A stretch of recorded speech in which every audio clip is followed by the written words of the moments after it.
This is TWiT. China shuts down anyway for the new year, right? They've been shut down all week. They decided to extend that shutdown for the Lunar New Year a little longer because of coronavirus. The market's open on Monday. I don't know if factories are going to start reopening, but there is some concern that production might be slowed, that Apple might even have to move production out of China. Yeah, I'm definitely not an expert on this, but come on, just say you are. It does you don't actually makes a lot of sense, and especially continuing on from the New Year's holiday, like that's not a huge deal in the grand scheme of things. It's going to be interesting to see how all the companies deal with the coronavirus outbreak, and honestly, I'm a little worried too, because it seems like China is not equipped for this. Most countries aren't equipped for a potential global pandemic. So actually, it's more than just Apple. China is so much better equipped than we are. I was just gonna say we have dismantled our entire pandemic, team. That's true. We had Obama when Ebola outbreak happened a few years ago, created a cross agency team to respond better to all of this. That's been dismantled. Well, not only that, have you seen the video of that hospital that they put together? 2 weeks. Yeah. China built several 1,000-bed hospitals for coronavirus victims in 2 weeks. Yeah. But that's after time of them delaying it and ignoring the problem and pretending it didn't exist. Like the best way to stop a pandemic is to acknowledge it, and not try to hide it. And they tried for a very long time to stop this, basically, or to make people not aware that it existed. Well, it's embarrassing when people get sick, but only, compared to the flu, there'll be more than 50,000 flu deaths in the U.S. this year. Mm-hmm. There's only been 260, I think. Yeah. Get your flu shots, people. Yeah, get the flu shot. Don't worry about coronavirus just yet. And you're right. Certainly, quick action. I just watched Contagion last night just to update myself on practices and best practices in case of flu. Stay away from Jude Law. Gwyneth Paltrow, apparently. Yeah. First of all, don't have drinks with Gwyneth Paltrow. Yeah. Not the greatest movie, but I know. Here's why I watched it. I'm looking at iTunes. This movie came out in 2011. All of a sudden, it's in the top 5 movies on iTunes. I think I'm not alone.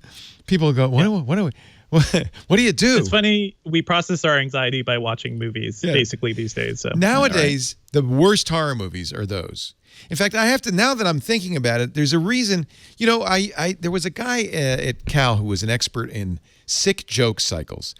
He was great. Dundas, Alan J. Dundas, something like that. He was great because he said they're always tied to our psyches, and we joke about the stuff that makes us most uncomfortable. And he would tie the various, dead baby jokes had to do with changes in abortion rights in America. He would tie this in, and I bet you Dundas has some thoughts about why all the zombie movies became big over the last 20 years. And I have to think it's related to our concerns about global pandemics and epidemics. Mm-hmm. Like, this is like our psyche processing, and boy, you watch Contagion. It's a horror movie. Can I make you feel a little bit better? Yeah.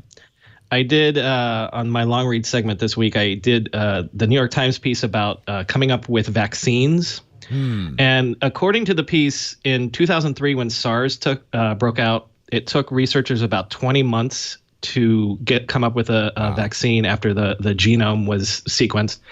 By the time of the Zika virus in 2015, that was brought down to 6 months, and they think they can do it in 3 months this time. Nice. Because the whole world is working together. Now, the question is, it comes back to this idea of, like, if once it's out of the door, like, even if you come up with a vaccine within 3 months, well, it'll be already all the way around the world at that point. So even is 3 months too slow to actually stop it dead in its tracks. Yeah.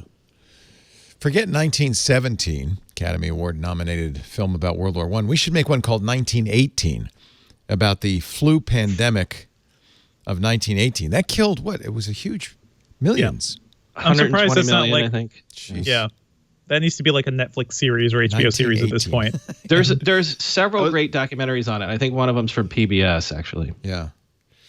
Did you hear that they were saying, like, one of the articles about how Apple's products are actually but not helping to prevent this, because the coronavirus, which is a lot worse than the Dos Equis virus, it's transmitted it's a little drier by spit and spittle. Oh, spit and spittle. Apple's Face ID doesn't work with the face mask on. Oh. So in order to unlock your phone, which people say you do like, dozens of times a day, you take your face mask off in order to unlock your phone. Well, and that's what happened Which in means Contagion. it could help transmit. Gwyneth Paltrow did a selfie with some poor guy, and he died. So...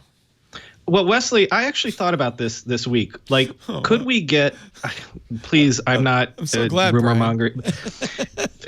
Could we ever get a contagion that it's like all of a sudden people find out like a month or 2 months into it? It's because we all have our phones and we're touching them 70, 80, 120 times a day. Yeah. And so then because we never, back in 1918, we didn't have one thing that we all touched so many times. And so that all of a sudden the cure is we all have to stop using our smart. Leo, that's the Hollywood script. There's right a movie right there. Let's go pitch it right now.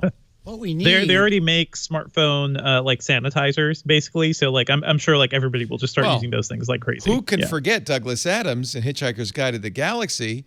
They decided to ship all the useless people off. They told them the planet's going to be destroyed, so we're going to make this giant spaceship, and all the phone sanitizers, which apparently I didn't know until I read this book, is a business in the UK. All the phone sanitizers got on this ship and were shipped off. There was obviously everybody else went on with their lives until a massive epidemic caused by a dirty phone killed off everybody.